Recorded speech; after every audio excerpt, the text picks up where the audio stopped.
Quando sono arrivato a Roma, a 26 anni, sono precipitato abbastanza presto, quasi senza rendermene conto, in quello che si potrebbe definire il vortice della mondanità.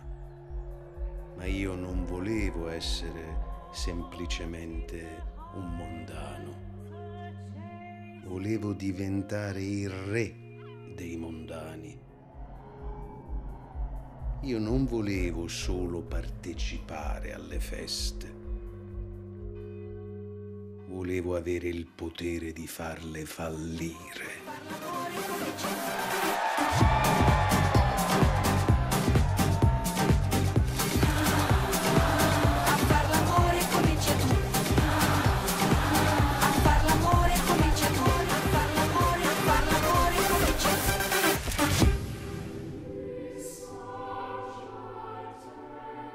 È tutto sedimentato sotto il chiacchiericcio e il rumore, il silenzio e il sentimento, l'emozione e la paura, gli sparuti incostanti sprazzi di bellezza e poi lo squallore disgraziato e l'uomo miserabile.